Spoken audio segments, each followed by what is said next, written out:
Let me welcome once again all of you to this annual budget discussion on the union budget. We bring the very best experts available in Bangalore and talk to them about what the union budget is all about, how do we interpret it, and to do this discussion, I am from IIM Bangalore. I am the RBI Chair Professor of Economics.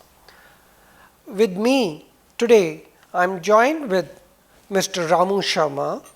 He is the Chairman of Bangalore Commodities Limited, and he brings to us the idea of what the stock market is. And on the far end, we have Mr. V.K. Viswanathan, Chairman BOSCH, who will bring to us what the industry, external industry, thinks about the union budget. On my left, I am joined by Mr. B.P. Rao and Company, Chartered Accountants. It's his own company, and he brings to us the perspective of what the taxation is and what's the tax rules in the budget imply for all of us. On the far end, on my left, is Mr. Raghavan.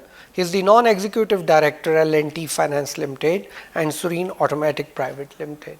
These are the experts who will be telling us and helping us interpret what the union budget is all about. Let me straight go into the analysis of what the budget is. In this situation, the finance minister was very clear, and he said the agenda is to transform India, and he laid out the vision, the stated policy of helping develop the rural sector and transform India. In doing this transformation, the finance minister said he wants to do the analysis under 9 pillars, and these pillars are, I think, very, very important, well thought of. The agriculture and farmer welfare, the rural sector, social sector, education, skills and job creation, infrastructure investment, financial sector reforms, governance reforms and ease of doing business, fiscal discipline and tax reforms to reduce compliance burden. Most of these things the panel will go into, and I would only look at a few which the other panel members are not going to look into. The issues that I would like to flag is there is a focus on rural areas, and I think that's very, very good in the budget. There is a discussion on employment generation, and that's a positive fact. He has tried to strengthen the national pension scheme, sort of a social security for the elderly, though there is no universal pension, so no new scheme has been announced, but the existing national pension scheme has been strengthened. He has also spoken about startups in rural area and startups in general, and my reading is there is no startup ecosystem, though he is talking about it, but if there is an absence of an ecosystem, startups really don't mushroom, and even if they mushroom, they go away very fast because they cannot sustain the pressure. I am little concerned about the voluntary disclosure scheme. I am not sure what are the estimates, how much money it will generate, but it may set a wrong precedence. That's a cause of concern. Recapitalization of banks is an important development, but banks have been in massive crisis. He is planning to allocate 25,000 crore for them. I think it's a very small amount, and I'm not sure if that will revive the banks. He has spoken about the Bank Board Bureau, and he says it will be operationalized and that will lay out the roadmap. It will be interesting to see what that roadmap is all about. He has been encouraging the housing sector, and I think that's a very important thing. He has given some concessions on rents. I say it's important because housing in a way captures nearly 300 industries. In one single house that you see constructed, there are about 300 industries that have provided inputs in that house. If the housing market is sluggish, those 300 industries are sluggish. On infrastructure, he has laid quite a bit of attention, and the key thing that he talked about repeatedly was on the roads, and I think that's something very good. What are the missing issues? In this country, unlike our neighboring countries and unlike advanced countries, women participation in the workforce is very small. To be precise, just about 31% of the women, the female workforce, is really in the workforce. In our neighboring country like Nepal, it's 80%, China is 71, America is around 60. I think that was some area where we need to have put more effort. There have been studies done in the IMF that in case workforce participation of women increases, our GDP will jump up by 27 odd percent and our annual growth rate of GDP will go up by 2%. I did not see anything in this budget and I was wishing something happens here. MSMEs is one sector. As of now, 5 crore MSMEs employing 12 crore people, and with the demographic dividend that we are here at the cusp of it, we will be adding nearly 15 million people in the workforce. It's only the MSME sector which can lead us into full employment, and that I thought it was lacking in the budget. Probably the budget had many other considerations and not only employment generation, it had to take care of various other interest groups. Social security is something very important, but it is not spoken of. In this country, 8% of the people are elderly, 60 years and above. That translates into 11 crore people. Of the 11 crore people, only 3 crore people get good pension, others do not get pension. And we have been saying that we need universal pension, if not for all the elderly in the country, at least for the female elderly in the country, because there is feminization of the elderly that is taking place. So to conclude, I would say it's a mixed budget. It doesn't have any big bang. Reforms are fragmented and far away in places, so there is not a coherent picture that's emerging. Various sectors have been addressed, therefore the budget is lacking focus, and I have a feeling that there is lack of research in the formulation of this budget. With this, I am now going to request my co-panelist, Mr. V.K. Viswanathan, Chairman BOSCH, to share his thoughts on the budget. Quite a combination of factors are causing this. One, I talked about exports, basically the dull economic conditions internationally, as well as our own lack of competitiveness in certain sectors are affecting our exports. Secondly, our ability to identify thrust areas as well as thrust markets, that triple three-dimensional approach of markets, products and sectors have not really been soundly thought about and implemented, and therefore we see exports coming down, and that's a huge worry. The second aspect about manufacturing not being up to the mark is also because of very poor demand in this environment. That is lack of demand. Companies and manufacturers are sitting on excess capacity, so no investments. Most of the sectors are operating at a capacity utilization of 50%, 60%, 70%. Thereby, manufacturing growth is under tremendous stress. The next point is the investment not taking place, at least in the private sector. Though government has been trying to pump up the investments from its side, the investments from private sector is still very poor because of the reasons that I talked about: poor, lower exports, lower manufacturing, and lack of demand, not just this year but also in the foreseeable future, making people afraid to invest in new capacities, in new manufacturing facilities. The next one is corporate profit. Corporate profit is also under stress. We have seen that many corporates are showing lower growth rates in profits. Sometimes they are even showing decline in profitability despite very advantageous commodities price situation that many of the corporates are enjoying.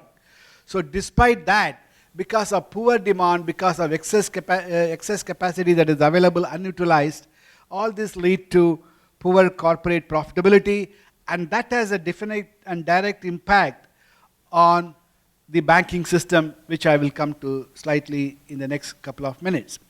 Key core sectors, which are really the foundation of manufacturing, whether it is steel, whether it is coal, whether it is manufacturing of fundamental products, capital goods, they're all under tremendous stress. Thereby, they are affecting the viability of the banking system itself. Bankers who have lent monies to these core sectors are under tremendous pressure because of low volumes, because of low prices, lack of profitability, and thereby lack of ability to service both their interest payments as well as their principal payments, resulting into a very deadly spiral of bad debts, non-performing assets, and thereby affecting the entire viability of the banking system itself. Professor Charan Singh talked about the recapitalization to address this issue. In my judgment, it's too little, perhaps even a bit too late. But nevertheless, our finance minister has assured that this is only a provision, and whatever money that would be needed by the public sector banking system will be catered to. So that gives us a little bit of confidence in our minds. The other important aspect is that jobless growth that we are seeing.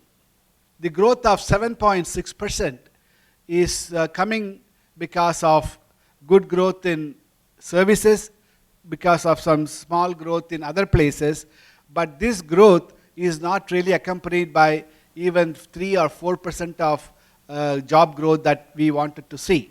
Although there are many points about taxation proposals, incentives, etc., it is not specifically addressing creation of jobs that will give a fillip to this economy. So that's again a major point that has not been covered.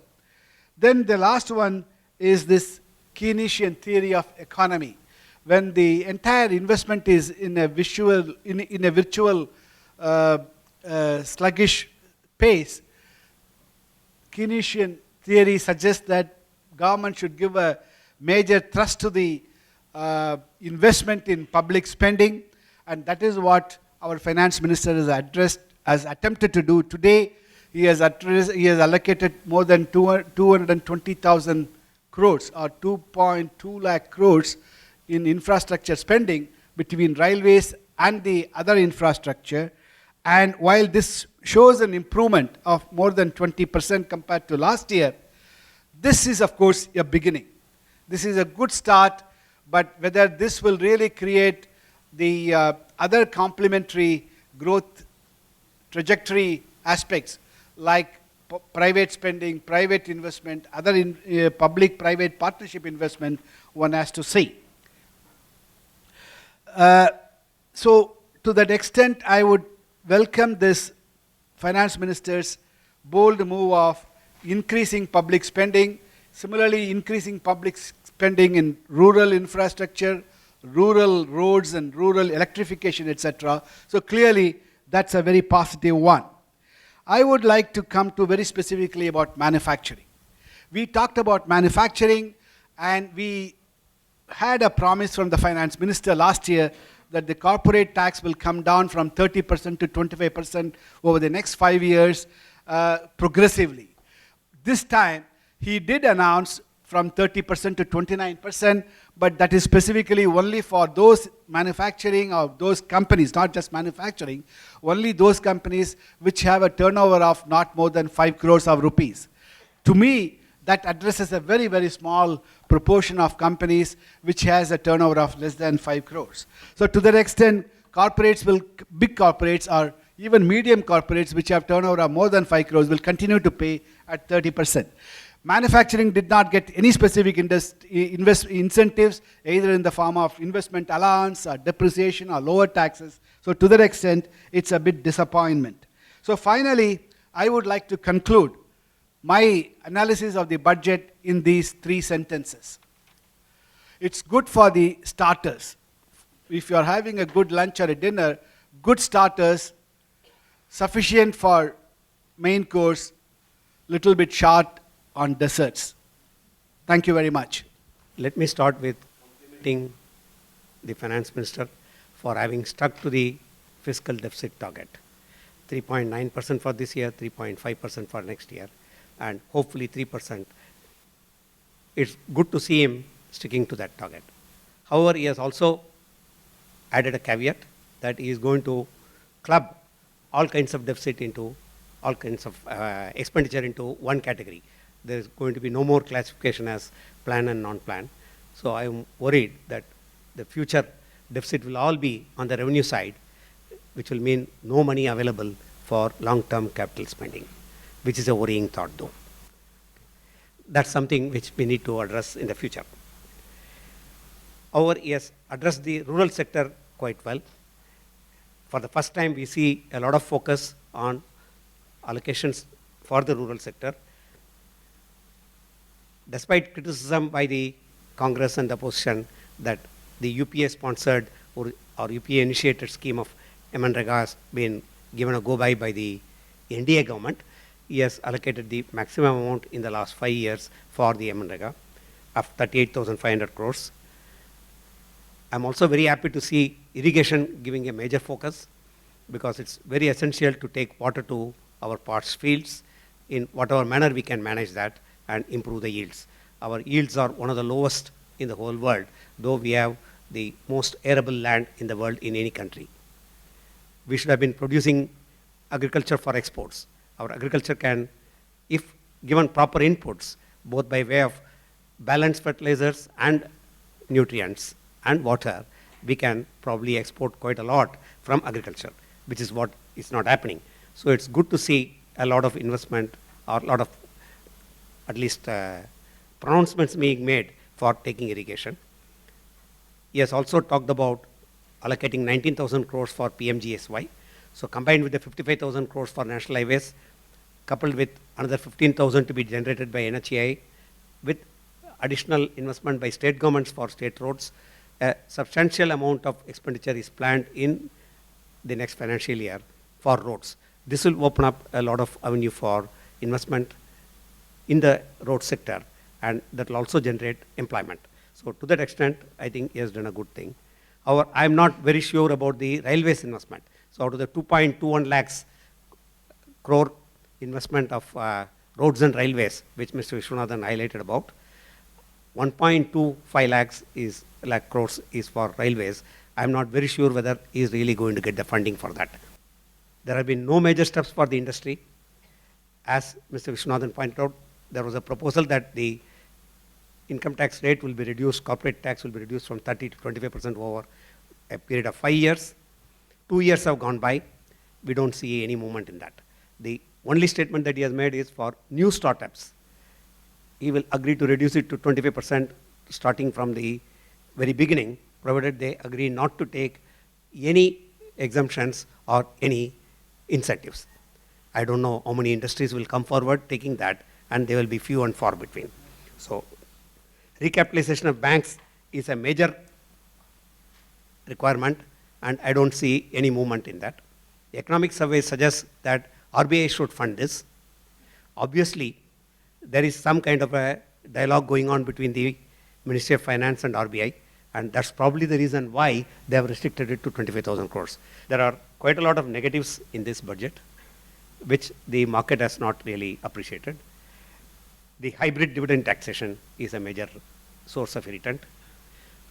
Already the dividend is given after the taxation of the corporate profits, and on top of that you have a dividend distribution tax, and now any dividend in the hands of the recipient above 10 lakhs is going to be taxed at the marginal rate of tax. So that's a clear disincentive, and therefore markets have not liked it.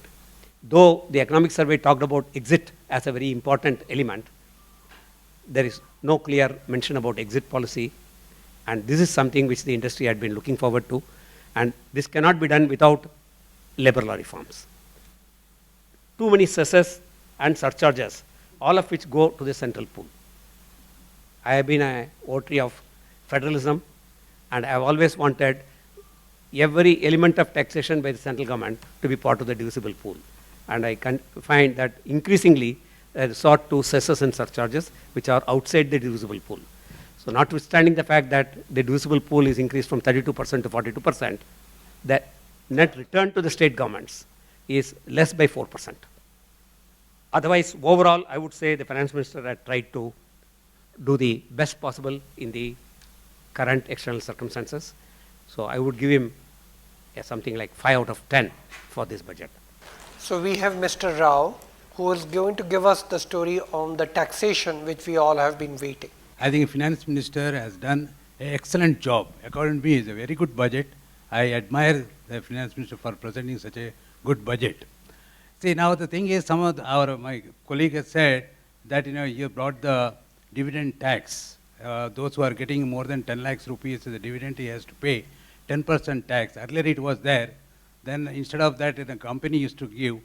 That will continue even now. But the person who is getting the 10%, 10 lakhs and above dividend, he has to pay 10% the tax. In this budget, you should appreciate that he has done a lot of things for the farm sector, irrigation, rural development, infrastructure, in the airports, railways, and roads. These are directly, it will benefit the people who are living in the villages. And apart from that, 2.97 crores of rupees he has given to the village panchayats for their disposal. Individual taxpayers, there is no change in the basic exemption. There is no change in the ATC deduction limit. Now, only thing is 87A, if your income is less than 5 lakhs, then you will get a rebate of 2,000 rupees. That has been increased to 5,000. And limit of the rent deduction, it has been increased from 24,000 to 60,000 per annum. And additional deduction of interest of 50,000 per annum on the cost of the house, if it is 50 lakhs and low, a loan limit of less than 35 lakhs sanctioned in 2016-17 for the first time buyers, they will get 50,000 extra deduction on tax from the interest. The taxation of pension under NPS and superannuation fund RPF, it was earlier exempt and tax. Now exempt and partially tax and partially exempt. On the luxury cars, if you buy, if the car costs more than 10 lakhs rupees, the seller has to deduct 1% tax, income tax from you, and any other goods if you buy, like jewelry or anything else, if it is more than 2 lakhs, then again 1% of the tax the seller has to collect from you. Now, on the business and profession, the turnover limit of presumptive tax under section 44AB for AD has been increased from 1 crore to 2 crores. The finance minister given more weightage on the Make in India project, Skill India, and Digital India, and housing project under 100% reduction on profits up to 30 square meters in metros and 60 square meters in other cities, approved during the year, from June 16 to March 19. That particular period it should be approved, and 100% reduction in the profit to encouraging the housing sector. For startups, they have exempted 3 years profit out of 5 years from April to March 19. NBFCs can claim 5% of income as provision for bad and doubtful debts. This is a new introduction. And implementation of GAR is effective from 1/4/2017. Now, non-resident taxation, there is some change. Non-resident providing alternative documents to PAN card. Now, PAN card is a must for TDS. If you have alternative document like your license card or passport, then that is sufficient instead of the PAN card. If you declare your undisclosed income from June to September this year, you have to pay only 45% of the tax on that amount, and no penalty will be levied. So with this, we come to our last panelist, Mr. Ramu Sharma, who's the chairman of the Bangalore Commodities. What impact did the budget have on the market? I'm just going to run through a few points. Fiscal discipline was a big plus. The market feared, as Professor Charan Singh said, what will the finance minister do? Will he take the path of fiscal discipline, or will he let it slip for growth? He chose to go in the path of fiscal discipline, which the markets liked. 25,000 crores for bank recapitalization is a strict no-no. It's not going to help anybody. There are a few small things which is brought in the budgets which are very market friendly. Foreign companies stake in stock exchanges, or anybody can hold in excess of, the limit was 5%, that's been moved to 15%. FDI in insurance and pension, automatic route 49%. Foreign portfolio investment in government companies, excluding banks, can go up to 49%, very significant. It will help in meeting the divestment target. It will help in broad basing our market. So that's a huge positive. He's also spoken about government insurance companies getting listed in the markets. Nobody has spoken of that earlier. This is the first time that they've spoken that they're willing to privatize at least partly government insurance companies. Divestment, as I said, is realistic considering these factors. What are the negatives which the market felt? Security transaction tax is a tax imposed on every transaction in the markets. Options trading is probably 90% of the market turnover. If we trade 300,000 crores a day, 290,000 crores of it is on options. That has increased significantly from 0.01 basically to 0.05. That's a huge increase and is going to increase the cost of transacting. Dividends, already spoken about. You're going to double tax dividends. All these measures are all the first steps. I think these are all measures which are going to increase. You're going to first get an above 10 lakhs dividend. If you receive, you pay another tax. And then he's going to say all dividends become taxable. You know, so I'm looking at it, these are all baby steps in making life more difficult. Excise duty on tobacco, that's a given. If a budget doesn't do an increase in excise duty, then there's something wrong in the budget. And true to that, he's made sure that he increased the excise duty on tobacco. What was the sigh of relief for the market? There was a lot of rumors going around that long-term capital gains will probably get taxed, or he may increase the period from 1 year to 3 years. Thankfully, he didn't do that. He actually reduced it for unlisted companies. I've still not figured out what is the impact of that, but that's one provision where he's brought down unlisted company holding 3 years to 2 years to qualify for long-term capital gains. And no dividend distribution tax on units of real estate investment trusts, which is a positive. We are trying to give real estate a boost, and REITs, we have to make it more of a pass-through vehicle, so he sort of achieves that. He actually reduced the capex of ONGC, and he's given some benefits for research and for more drilling and stuff like that. So it's actually anti-ONGC but pro-private refining. As Mr. Rao said, there were provisions for increasing taxes or cesses on vehicles. So the costs are going to go up, both petrol and diesel and gas vehicles. So Maruti, one of the bellwether stocks, the big stock, did take a beating. I told you when there was expectation that, or when there was an announcement that fiscal discipline is maintained, no excessive government borrowing, banks were the first to lead the market back into positive territory. So before I end, how will you rate the budget? It's a budget which is pro-poor, which it should be. Any budget should be pro-poor. You should try to get increase the agricultural spend, agricultural produce, bring the farmers up. So that way it's good.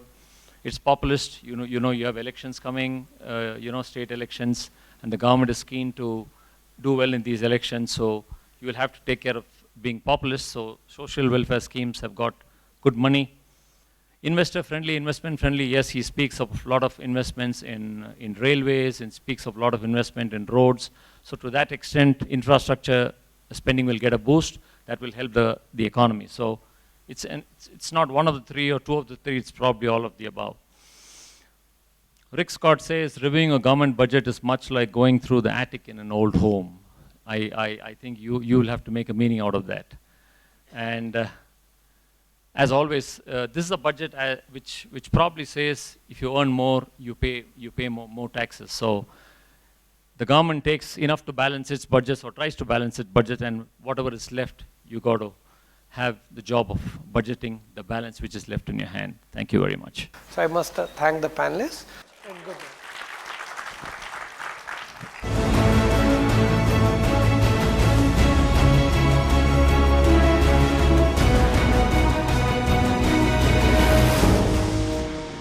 So the house is open for question answers. Anybody, any questions, please welcome. Don't you think that this budget presentation is a jugglery of words and some figures also? Just one side they want to take away the money from especially taxpayers, and just they want to give sops to common people. So what about the middle class people? Are they not burdened too much? when you talk about more taxation in the thing. That's what I would like to. We will take a few questions and then we will go around answering it. So that's one question. Anybody else? I'm not going to answer this question, but I have a quote of the President George W. Bush when he said, oh, this is a document with a lot of figures, it's got to be a budget. Increasing the indirect tax collections through cess, I think is a lot regressive in nature, may not address the part of inequality. And a question about the fiscal target, we see in the budget that government has a lot of expenditures planned. Also, it parallelly wants to control the fiscal deficit. So these two are contradictory targets. How it is planned to achieve it? In the area of indirect taxes, there is only one item we heard, that is tobacco products, the indirect excise duty is increasing. What about the other, for example, service tax? Is there any increase, or what is the status of service tax? Again, customs duty. Suppose we subjected today's budget to a stress test. And by that I mean, oil prices, say, within the next 12 months went up to $60 a barrel or $70 a barrel, and the increasing dependence on FIIs to bring in money into the capital markets doesn't happen because all of them fly away somewhere else. And the middle class have been left high and dry because they have no motivation to invest in our equity stock markets. Where do you see this headed 12 months from now? I'd like an honest opinion from the panel. Thank you. This is about the increase in taxes between direct as well as indirect taxes. I think you asked that question. I fully agree with you, gentlemen, because we are actually giving away some 1,000 crores in this year's budget, 16-17, by way of direct taxes in aggregate. That means there is going to be a lesser collection by 1,000 crores from direct taxes, primarily due to certain benefits that are being extended, like we saw 2,000 rupees to 5,000 rupees per month, then the income tax deduction for first-time buyers, etc. Yeah, that, other than that, there is no major saving for individuals. Corporate tax also, there is nothing major change from 30% to 29%, and that too only for companies which have a turnover of less than 5 crores. So that is also not a great thing. So in effect, direct taxes, there is no major change. Negligible changes are there, but nothing significant. On the other hand, indirect taxes, the mobilization is going to increase by 20,600 crores. And that is primarily coming out of excise duty and to some extent custom duty, and more importantly, service tax. Excise duty is being increased on certain tobacco we saw. Similarly, we saw some higher duties on luxury cars and even cars which are more expensive, both diesel as well as, so those are one of the things which are adding to indirect tax collection. The second one which is also happening is that customs duty, for example, to give protection to Indian companies. We had already seen steel. Now today I see some aluminium protection has been given for aluminium industry. Anti-dumping from 5% to 7.5% is the increase in the aluminium. So this will of course increase the custom duty collection. No major reduction in custom duty, so that's another increase in indirect tax. The third one, more important one, there are one good thing is there and there are some bad things are there in service tax. Good thing is that there were a lot of expectation. In anticipation of introduction of GST, everyone thought that service tax will go up from the current 14.5% to around 16 or 17%, which is a revenue neutral rate, R&R and all that stuff. And because of that, everyone thought that service tax will go up from tomorrow or from 1st of May, etc. But finance minister has not done that. So to that extent, some bad expectation did not materialize. To that extent, we can be slightly happy. On the other hand, he has introduced some cess, 0.5% of cess, both for, as he did for Swachh Bharat, now the agricultural one, and another one for environmental tax. So to that extent, therefore, there is going to be a higher level. So the point I agree with you is that indirect taxes by definition are going to affect everyone. But consumption here is going to be directly done by affluent people, particularly the car passengers, car makers, etc. And therefore, to that extent, the pain, according to Finance Minister, will not be borne by the common people or poor people. The second point I would like to take about the poor versus middle class.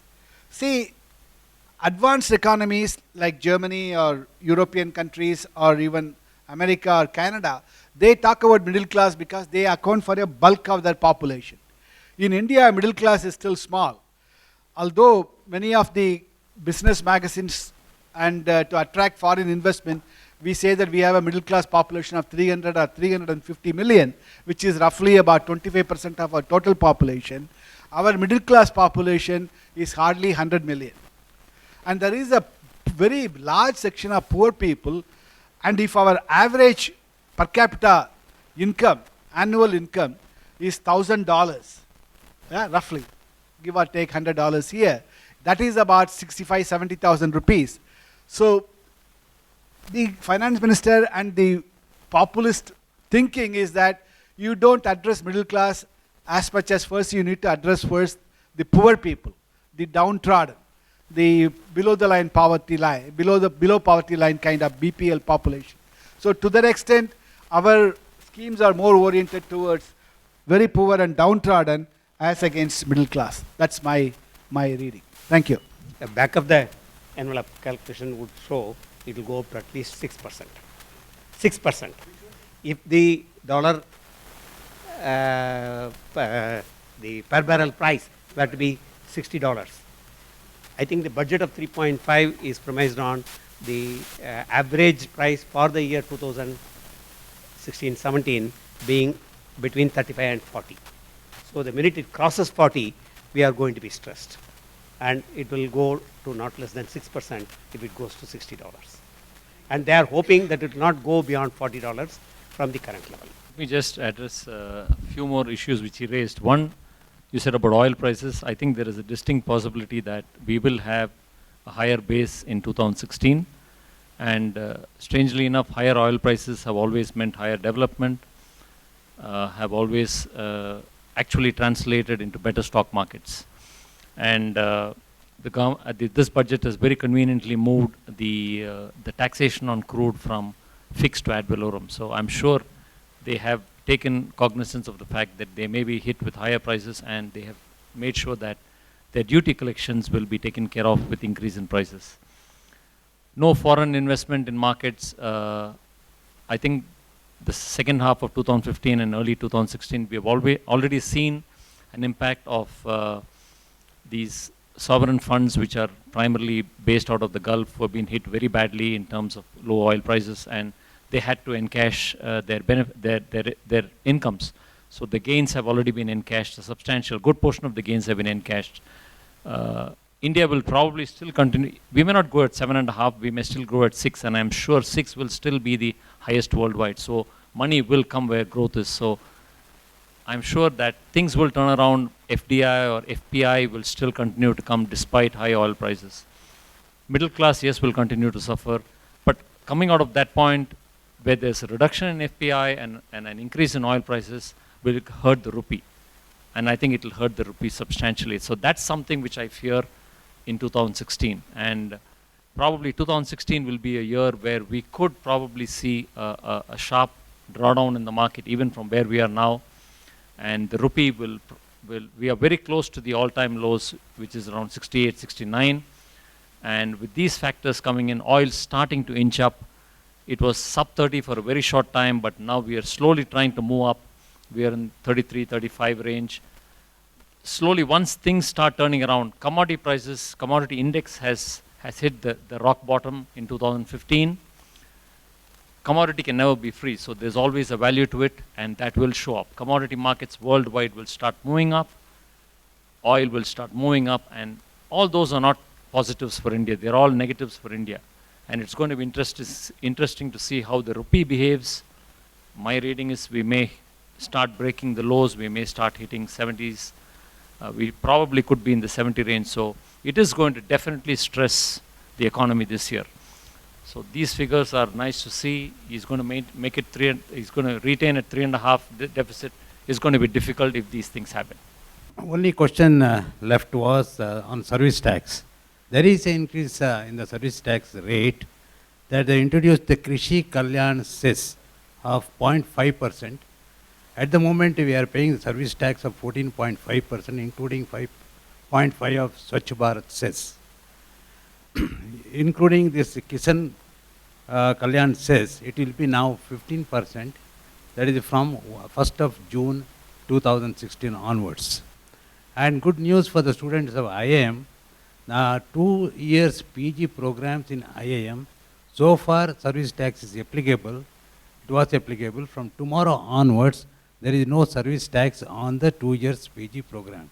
So good news to the students. Yeah. I think all the questions have been answered, I feel. There's one other issue which I wanted to highlight. In the railway budget, there was a provision which said that the LIC is going to finance 1.5 lakh crores to meet capex of railways over a 5-year period. Life Insurance Corporation usually invests its money, a significant portion in the stock markets in terms of long-term investments. That to me is a straight negative. If 1.5 lakhs crores is going towards railway projects, then that's that much money less into Indian stock markets. Number 2, these are all policyholders' money. It's your money, it's my money which we are putting in there. I think we need to be concerned as to what is going to happen to this money. How is it going to be used by the railways? What is the return that LIC is going to get? It has at some point of time need to make its claim. I think LIC is sitting on a lot of cash which is unclaimed, and therefore the government has taken the liberty of using or planning to use 1.5 lakh crores. But to me it's a serious concern as to how productive that money is going to be and how LIC is going to benefit out of it. Yeah, just I'll answer one of the questions. I think someone has asked about the middle class, and for salaried class, no benefit at all in this budget. But except that section 87A, I already told you, that has been from 2,000 to it is to 5,000. If your salary is 3 lakhs, you need not pay any tax, and this benefit will be available if your salary income is less than 5 lakhs. To that extent, I think there is something is there for the salaried class. And also plus that exempt and tax, I already told, when you withdraw your superannuation fund or NPS, 40% will be exempted and only 60% is tax. These two things I could find from the middle class, for the middle class people. These are the things. Thank you, sir. Sorry. Yeah, just to add to the point you mentioned about LIC, there's a further worry on that, just not the railways trying to get their funding from the LIC. Not too long ago, there was Uday scheme that was announced by the government, which is for the electricity, the distribution companies' debt being taken over by the state governments by issue of bonds. And the central minister of electricity says, when he was asked a question, who's going to invest in these bonds? He said, LIC. Now we got a cash cow there. I hope with all of these initiatives, they're going to kill that institution because they have a financial intermediation role. Virtually everybody sitting in this room has an LIC policy. We can't afford to destroy that institution. So I think somewhere along the line, we are caught between a socialist in the head and a capitalist in the heart. It was the other way around in India. We were socialists at heart and capitalists in the head. I think we got it all mixed up. Which I find confusing and need clarification from the panel. The first one is, and most of the panel members touched upon it, was this tax, if I may use the word, on undisclosed income. I mean, this is just plain simply crazy. If I could draw a parallel example, we have an illustrious industrialist out here who has defrauded the banking system 7,000 crores and who has got rewarded 500 crores for doing that, and he's walking out of the country. And then we say that, okay, we will tax 45%. I mean, this is crazy. They should be behind bars. So what is the message that we are actually portraying out to the public? This is crony capitalism at its best. The second question, this is true of not just this finance minister, but all his predecessors as well. And one of the very easy things, as Mr. Sharma points out, is tax the cigarettes. But then they don't tax bidis. And bidis are what is consumed in the villages. So what is the underlying message that we are passing? Is it that the government wants to preserve the health of the rich taxpayers in the cities and the health of the poor is dispensable because they don't contribute to the budget? My question is to Mr. Ramu Sharma about alpha and beta calculation in, I don't know what is alpha and beta in LIC or insurance companies in stock market. So I want to clarify that so that the gross visibility of economy says that if oil is getting higher, that means there is a trouble in economy. If oil is down, a layman sense, right? Oil is down. If you have alternate energies, renewable energies, then you are going good in economy. And the same black gold terminology. And also so this is about energy, and the other thing is about education. So energy and education, if education is going good, people are intelligent, then economy will definitely do good, despite of other manipulation of market, like market making or sculpturing or any of the hedge fund activities. So you want to clarify on that? Whenever the FM increases cess, why don't they increase the service tax itself instead of creating a cess? Then then you need to do accounting for various cesses and all of that. Instead of that, simple have 15%, and you calculate, government calculate what is 0.5 of all of that. I would like to only ask on the policy matter, policy issue. Today we have been hearing about the bond yield rates have moved, not in comfortable region. Whether the interest rates will move down south or north, what is that position? Because suddenly some news item caption was appearing in the TV channels when Jaitley was reading his budget, that RBI may come suddenly with a rate cut separately during the day or next day, out of turn. That is a 1 point. And then against the low demand and then inflation, which is hurting us. And then another thing is that RBI funding, he was talking about commercial banks. And then I feel this is going against the original stance of the monetary policy. We have been moving away in terms of Basel prescriptions and financial stability and supervisory control and all that. What is your take on these two? As far as the economy is concerned, even the crude oil goes up, that is automatically, government will definitely reduce the tax on the petrol. Even earlier also we have seen when the crude oil goes up more than 110 barrels, they have reduced the tax on the petrol. So this is the adjustment they do it. Ultimately, consumers, what we will get is maybe around 50 to 70 rupees per liter. That will be maintained. Another thing, our country, if you see, there are a lot of youngsters, 60% of the population is below age of 35, demography, dividend. So many things are, actually it is a sleeping tiger. Someone says that, it's a sleeping tiger. But our politicians are not giving enough, they're not making enough noise to awaken this tiger. This is a problem. Because so many socialistic obligations that follow and so many things they have to do it. They have to please everyone. That's why it is happening. But this budget, according to me, it is good, and definitely good investment will be made in the economic reforms and banking. Of course, the NPAs in banking is very unfortunate. This is again how it happens really, it is a bad management by the bank management. This is a problem. Let me just add to what Professor Rao said. Yes, we are all sleeping tigers, and I think we are being drugged too much, so we are not able to get up. That's probably that's probably the reason why we are not up to our potential. There are so many factors which are sort of keeping us down. To briefly touch on what he said, yes, outlay for education is a positive. It's a step in the right direction if we do it in right measure. As regards oil, I said, if you look at past, you've had economies growing very well when oil prices have been high. If you look at history, when we were at 120, 140, yes, we were talking of high prices, but we also had good economic growth, not just in India, but worldwide. As I said, it's a demand and supply. Very definitely there there is economic growth, and that spurs demand for oil. And I don't know whether we will hit those kind of prices, but with shale being there, you're probably not going to be in the 140s, but I'm sure you're going to be way above $30 or $40 a barrel. I agree. Environment is not a big factor in any government today. We do a lot of lip service to it, in my opinion. But even the biggest polluters in the world just do lip service.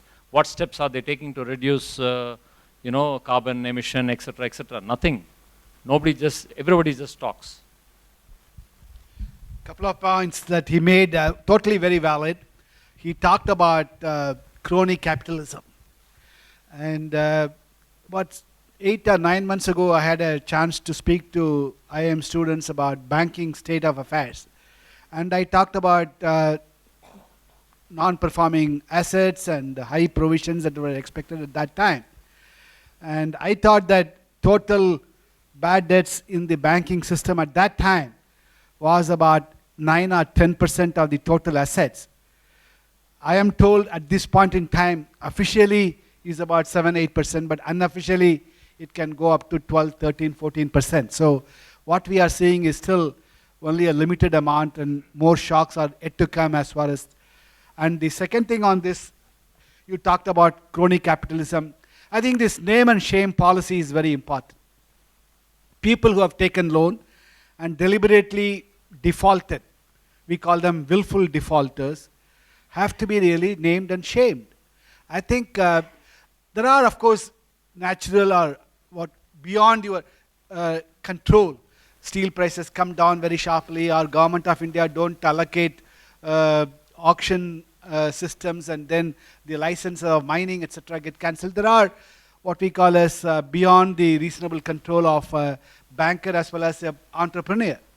But when you know that companies are going down the tube, and that there is no reason why, there is no possibility of that company paying back the interest, leave alone principal, and if you are putting more good money into bad, I think both the bankers as well as the entrepreneurs will have to be named and shamed. Hopefully, I saw that Punjab National Bank has declared about 80 or 90 people as willful defaulters, put it on their website. I am told many other banks are going to follow the truth. We debated it many times. I am told that BD employs a lot of people, particularly women, etc., for rolling the tobacco, etc. So employment generation already so poor. If they also ban or if they increase the excise duty, that will also fall. So there are counter reasons for all that. But point is very true. It cannot really be so much subsidized for BD so that poor people can suffer cancer, etc. That's unacceptable. But actually, the reason why service tax was not increased, but cesses have been levied, is primarily to restrict it to use of the union government and not get into the divisible pool. There's no other justifiable reason why the tax itself cannot be increased. Like, for example, income tax above 10 lakhs can be increased to 32% or 33% instead of having a surcharge of 10% on 30. You can increase the income tax itself to 33%, and similarly above 1 crore to maybe 35%, and remove the surcharge. But the reason for having the surcharge is to retain that for the union purpose. Yeah, the last answer regarding that voluntary disclosure scheme, that is, government is expecting around 40,000 to 60,000 crores collection by way of tax. Even though it is not good for the country, but unfortunately, as I said earlier, at least the black money will be converted into a proper channel.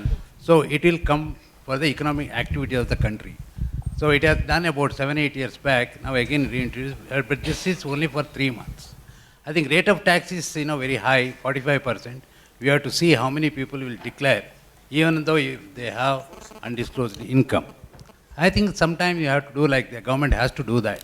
There is no other choice. We have a few questions which have not been answered, so I'll take them. That the Reserve Bank is rich and the banks are poor, public sector banks are poor. Therefore, the Reserve Bank should now pay for the public sector banks. I'm sorry, this logic is absolutely stupid. Tomorrow, if the private sector banks get into losses, will you tell the Reserve Bank to pay them? And day after, when the foreign banks get into some crisis, will you tell the Reserve Bank to pay them? The Reserve Bank is sitting there not only as a banker to the bank, The Reserve Bank has many more duties to perform. Most importantly, the rating agencies. The more robust the central bank is, that much more robust rating agencies have faith in your system. So looking at somebody like that and saying because he has accumulated wealth because of very prudent policies, why has he accumulated? Why is he richer than the public sector banks? I think is not the right logic. The second thing is, who's the owner? If the owner is the government, then they better capitalize. The Reserve Bank is only a regulator and a supervisor. The third is the institutional context. People who have been in this country for long into policy making know what happened during Ways and Means advances. Automatic monetization of deficit is known to many, and it started in 55 with great difficulty. We could control it in 1997. With that, can we conclude and invite you to the next budget discussion in February 2017.